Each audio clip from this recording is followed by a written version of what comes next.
Bismillahirrahmanirrahim. Assalamualaikum warahmatullahi wabarakatuh. Bismillah, alhamdulillah. Wassalatu wassalamu ala syamsil mursalin wa qumarin nabiyyin wa sidratin muntahal arifin Sayyidina Muhammadin wa ala alihi wa sahbihi ajma'in. A'udzubillahi minasyaitonir rajim. Bismillahirrahmanirrahim. Ya ayyuhalladzina amanu kutiba alaikumus syiyam kama kutiba alal ladzina min qablikum la'allakum tattaqun. Billahi anta maqsud wa ridhaka matlubi atini mahabbataka wa ma'rifataka. Puji syukur mari kita panjatkan kepada Allah Subhanahu wa taala yang telah memberikan nikmat, segala nikmat yang telah dirasakan oleh kita semua baik siang maupun malam. Alhamdulillah pada saat ini kita sedang melaksanakan puasa Ramadan.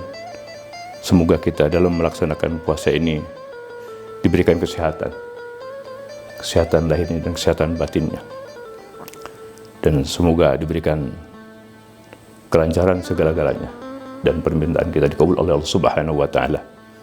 Salam serta salam semoga Allah limpahkan kepada panutan kita Habibana wa Nabi Adam Muhammad, salam kepada keluarganya, kepada para sahabatnya, kepada para aulia Allah yang telah membimbing kita, memberikan petunjuk kepada kita agar kita menjadi hamba Allah yang bisa selamat dalam kehidupan dunia dan selamat dalam kehidupan akhirat. Pada bulan Ramadan ini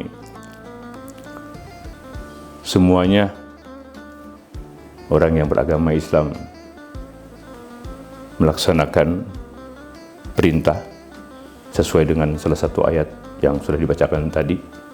Wahai orang-orang beriman, diwajibkan atas kamu berpuasa sebagaimana atas orang-orang sebelum kamu agar menjadi orang bertakwa. Puasa Ramadan, Allah memerintahkan puasa Ramadan tidak asal puasa. Kalau hanya sebatas menahan lapar dari pagi sampai sore, semua bisa.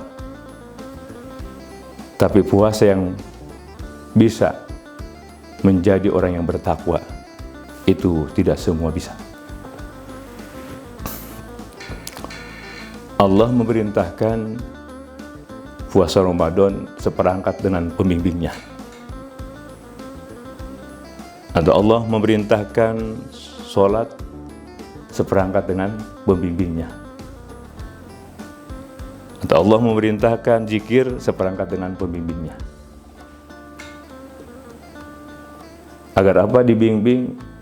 Kalau puasa, agar hasil puasanya bisa menjadi orang yang bertakwa.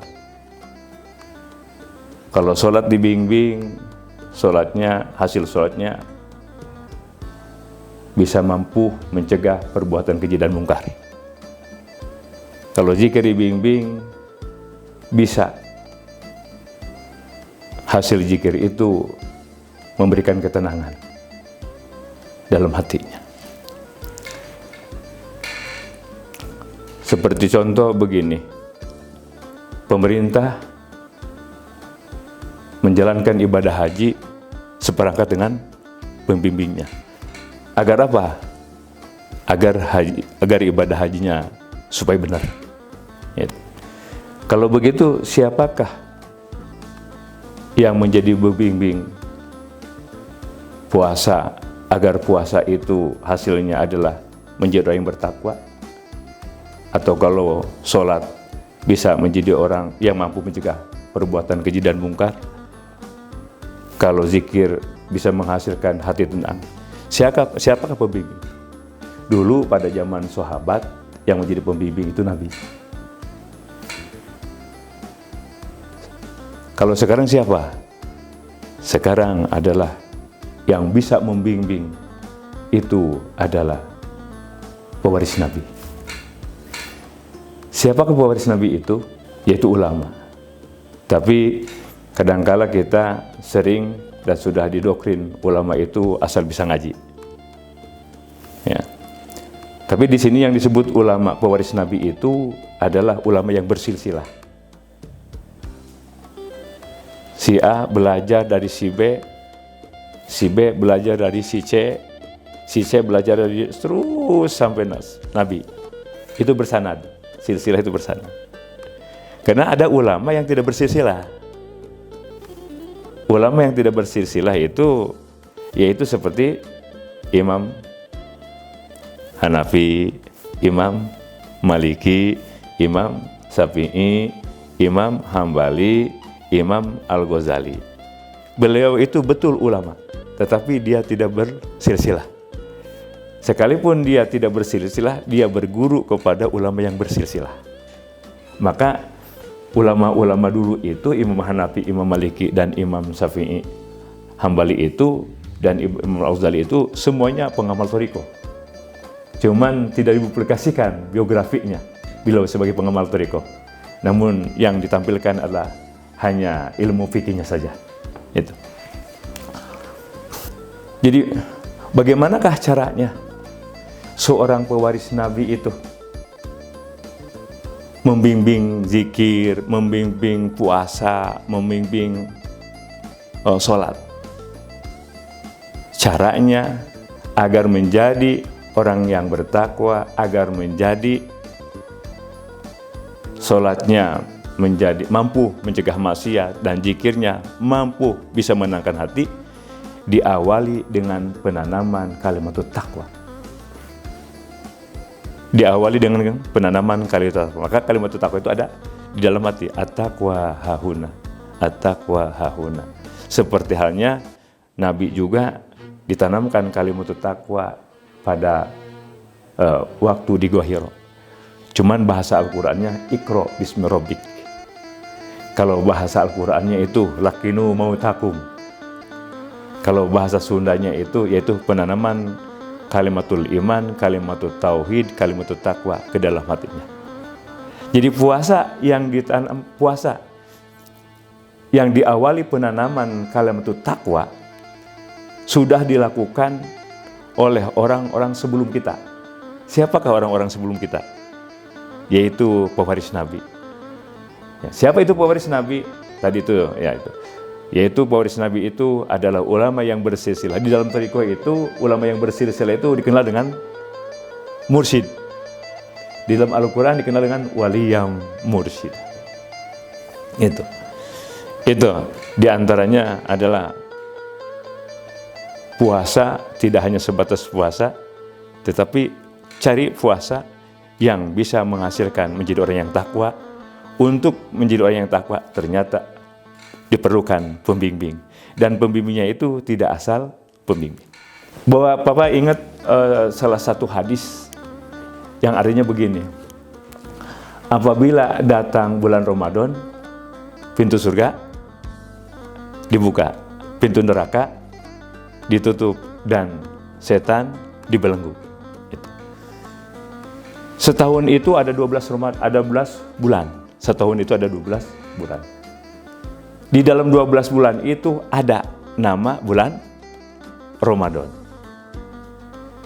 Berarti selama 11 bulan pintu surga ditutup, pintu neraka dibuka, dan setan gentayangan. Itu sehingga 11 bulan.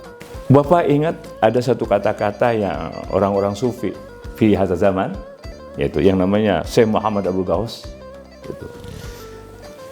Agar pintu surga itu selalu dibuka, pintu neraka selalu ditutup, dan pintu dan setan selalu dibelenggu, maka yang 12 Ramadan itu adalah, yang 12 bulan itu harus jadikan bulan Ramadan.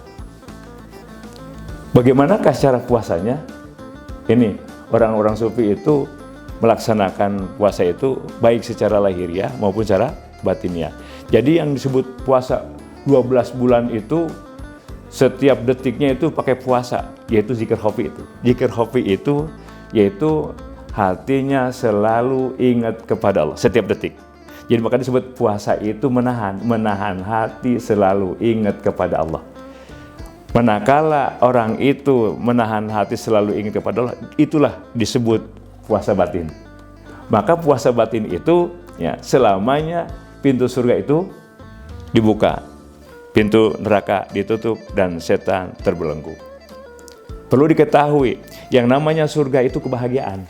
Menurut pandangan orang sufi, surga itu kebahagiaan, ketenangan. Ketenangan itu ada di dalam hati. Maka untuk membuka kebahagiaan itu adalah melalui zikir. Begitu juga neraka itu adalah kesengsaraan, keresahan. Keresahan itu ada di dalam hati. Untuk menutupi keresahan itu menggunakan zikir. Ya, zikir yang ada dalam hati. Yang ketiga adalah setan. Setan itu sifat. Sifat setan itu sombong.